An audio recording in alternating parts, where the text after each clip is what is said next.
Welcome back to Taking Time. I'm Jonathan. This is Richard.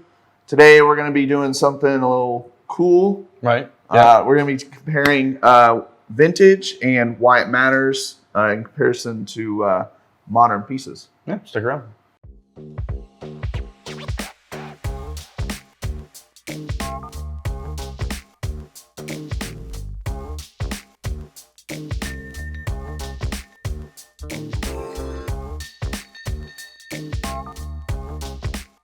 So today we're going to be talking about a little bit of vintage pieces compared to modern pieces.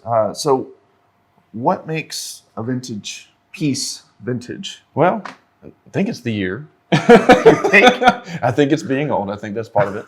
Oh, okay. And, so just to give you guys, me and Jonathan were talking a little bit about this. And obviously in this case, it's any watch over 25 years old or so, or something like that. And yeah. I posed this question to Jonathan and said, does a vintage piece have to be something that's loved? And does it, something that's kind of fallen from time? Do we still consider that watch to be vintage? And Jonathan gave me this really cool response, and I kind of wanted him to talk about it.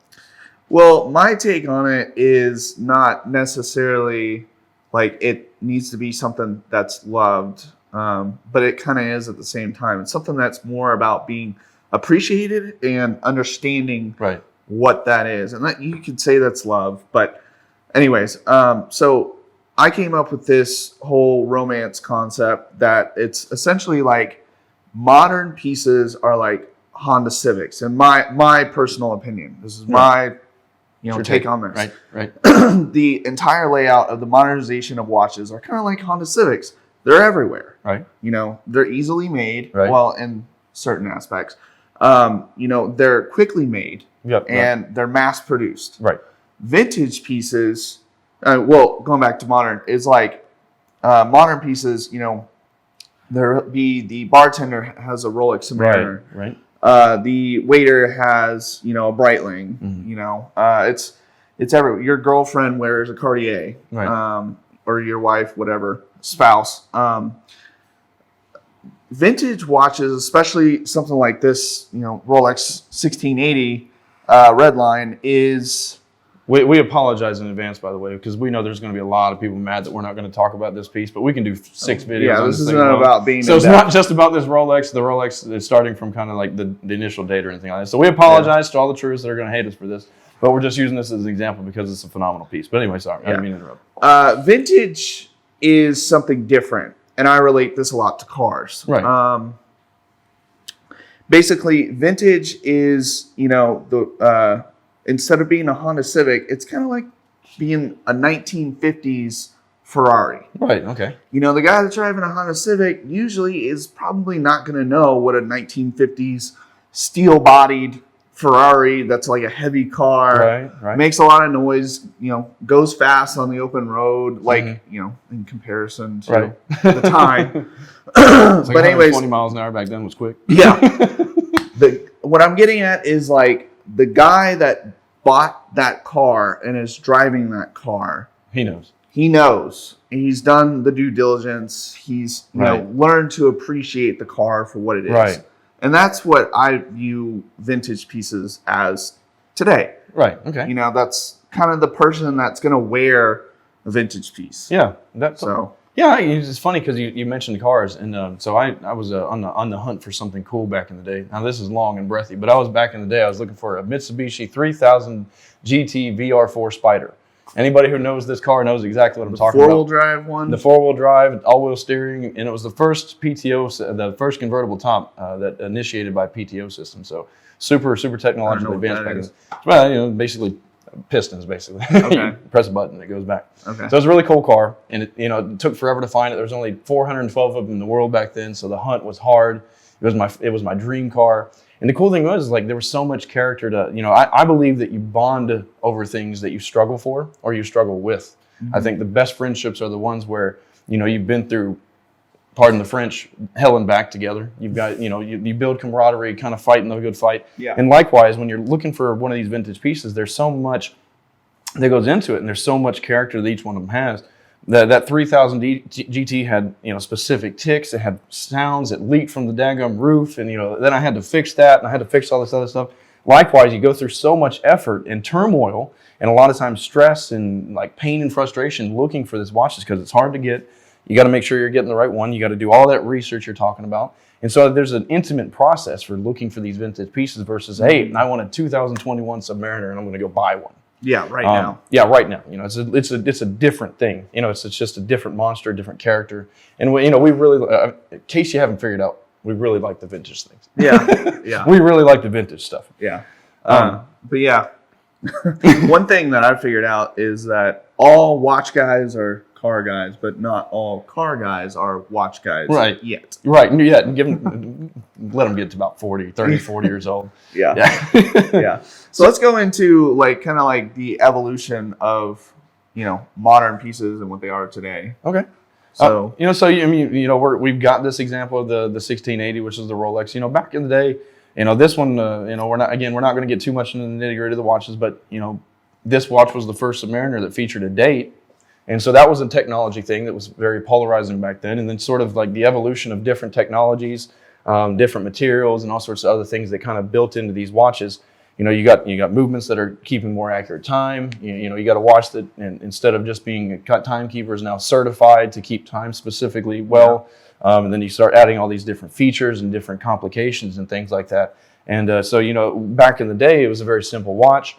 The materials were not quite they didn't have the capabilities they do now. The manufacturing didn't have the capabilities that they do now. Yeah, there's a lot more access to a lot more things. Yeah.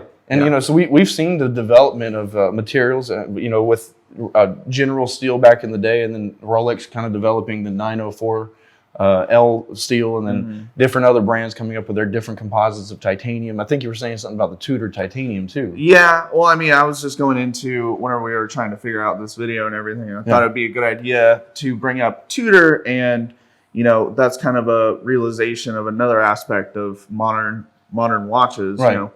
Rolex is very conventional. They stick to a set, idea, evolve the pieces that we've got. Tudor branched out, especially whenever they came back to the U.S. market, blew up, and was just like, hey, we're going to come out with a full titanium watch, which we've never done before, and completely engineer a whole new class that is phenomenal. That's a cool class. Yeah. That's a cool class. Yeah. And then, I think a lot of people are kind of following suit with that. When we talk about new technological advances, we're talking about, the ability to micro adjust the watch on your wrist. You don't have to take it into like a jeweler or someone else. I was talking to a lady the other day. She wanted us to size the watch before we sent out because she didn't have anyone within a couple hundred miles of her.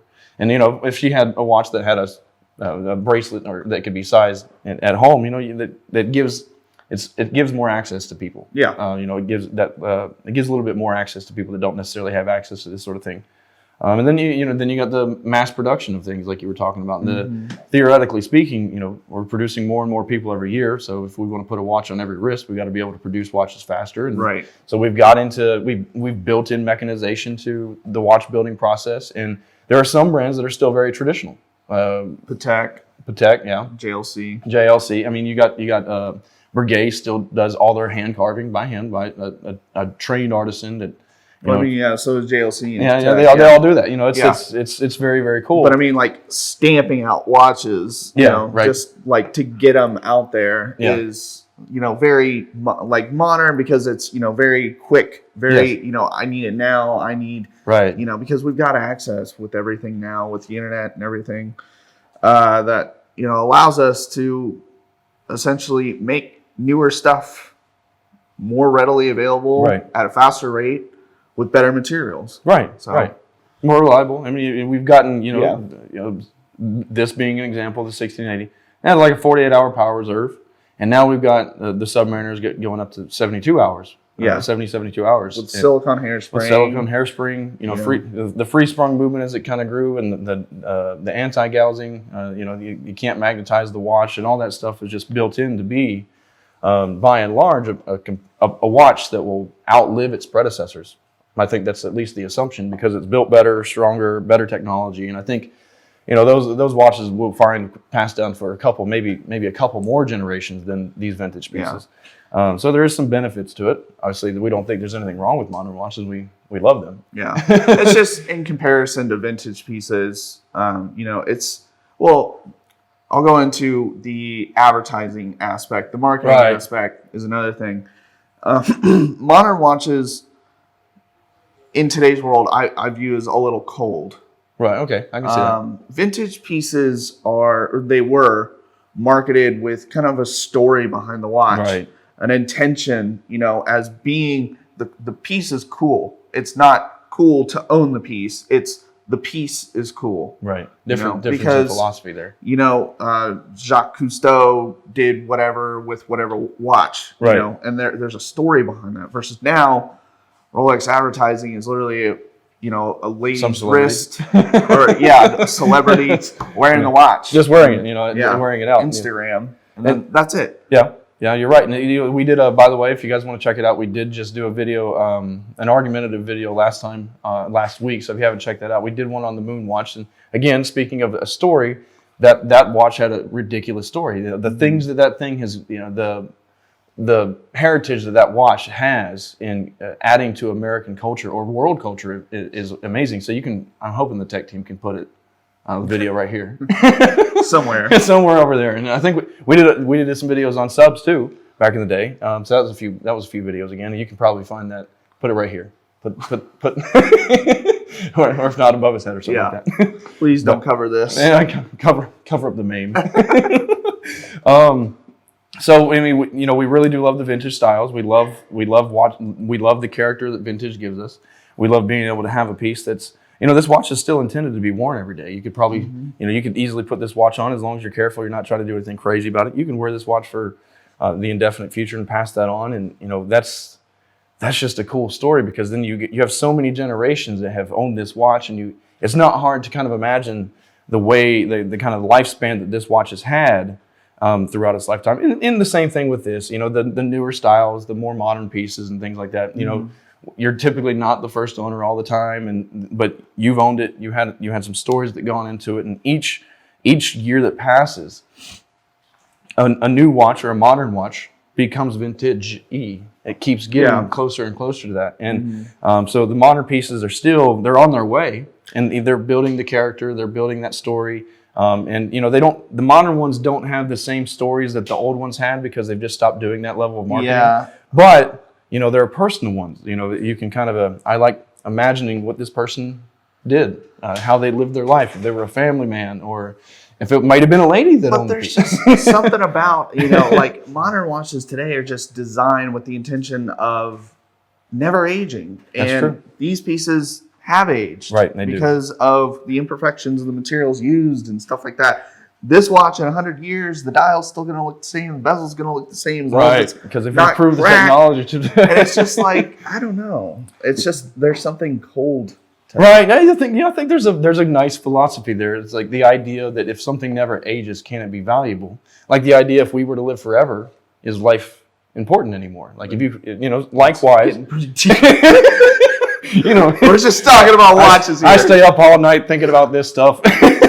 No, I'm kidding. I don't do that. But there is a sentiment to that, though. The idea that a piece does age, and it shows it. We got pumpkin dial vintage watches. We have other dials where with the growing of technology and the patina that we get from those materials used back in the day. So we see different elements of that character coming out as things age. So Lord knows we love the vintage pieces. We love the modern stuff too. We love the vintage though. Yeah. So, Jonathan, we got to end with the same question. What's your favorite watch? That one? I can't disagree this time. I got to say, I got to go with it. So, hope you guys enjoyed the video.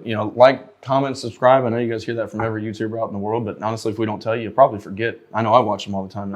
I don't send. I'm like, man, that was a cool video, and I don't press the like button. So, if you could do us a favor.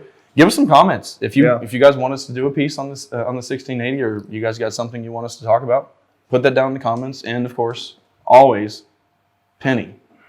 Put down Penny in the comments, because we're going to get her on. She keeps in her head. She doesn't know. We're going to get her out here one of these days. So, all right. Yeah. Like, subscribe, comment, all the good stuff. Let us know. Catch you next time on Taking Time.